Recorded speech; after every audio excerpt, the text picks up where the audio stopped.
би энэ хүнийг бол Facebook дээр олон жил дагж ирсэн. Тэгээд миний хувьд бол их сонирхолтой ийм зочин байсан. Тэгээд үрс юм аа. Та тэгээ өөрийгөө бас нэмээд бас нэг танилцуулчих уу те. Таны аав бол их том эрдэмтэн хүн байгаа тийм ээ. Одоо эндээс удам судраас сая гэсэн юм уу одоо эхлээд ингээд явъя хэлээ. За тэгэхээр. За би бол лагуугийн лаг сурагч хүн. Одоо Монгол Улсын их сургуулийн одоо өнөөдөр нураачдаг нөгөө 3 дугаар байр гэдэг шүү дээ. 1-р байрын арталт байгаа. Тэр байрны нэг давхар төрсөн хүн. Ер нь бол Монгол Улсын их сургуулиар амьсгалсан. Манай аав бол одоо Монгол Улсын их сургуулийн цөмийн физикийн ойд үеийн лагуа гэж ардын багш гавьяат хүн бэ.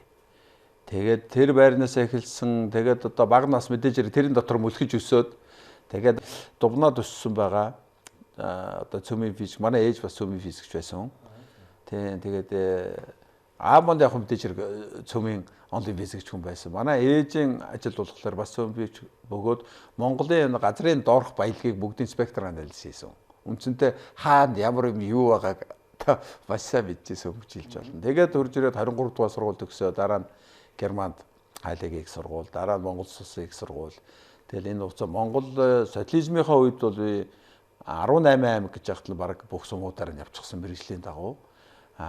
Тэгээд дараа нь арчилсан хувьсгалд анхны байгаль орчны яам бүдэгт нь ажиллаж байлаа. Тэнд нь асуудлыг хүрээлэн одоо Монголынхаа дахиад нэг 18 аймаг дараа нь 21 аймаг болоход бүх сумдаар нь явсан. Тэгээд Германы техникийн хамт ажиллагааны нийгэмлэгийн анхны төслөөр өмнө говь одоо тусгай хамгаалалттай газар түүний орчны бүсийн хөгжил төсөл 4 жил зүтгэсэн.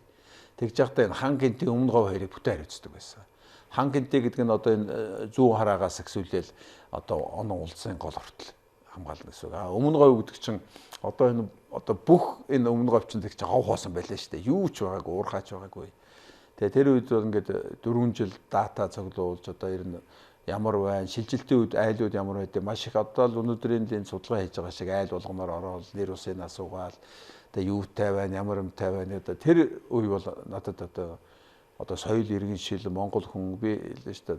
Орос сургуулиар дамжаад бага нялхаас Оросоор яваад тэгээ Герман явцсан хүн гэдэг чинь 22 нас хүртлэе бол ер нь Монголынхаа тухай маш муу ойлголттой явсан гэж ойлгож байна. Тэрнээс хойш яг Монгол хүнтэй Монгол соёлтойгоо тулаад ингэ яваад үзсэн. Тэгээ тэр ажиллаж байгаа дэлхийн байгаль хамгаалах санд бас их нууруудын хотгоруудаар явлаа. Энэ одоо дөрөвний сахилгаан станцын урьдчилсан судалгаа, их нууруудын хотгоруудын тусгай балтай газрыг анх урьдчилсан судалгаа гэдэг янз янзын юмнууд хийж байгаа. Тэгээд л 98 99 он гэхэд бид нэр Америк яваад гисэн. Тэгээд 13 бараг 14 жил болоод ирээд тэгээд чигээрээ одоо энэ Дорнот аймгийн Баян Төмөн сумд хөдөө эзгүй хээр гараад одоо нар салхиар 12 жил амьдэрсэн гэсэн. Тэгээ одоо өнөөдөр одоо тэнцэнэ байж байгаа. Тэгээд ийм миний амьдралын хувьд бол түүхнэ.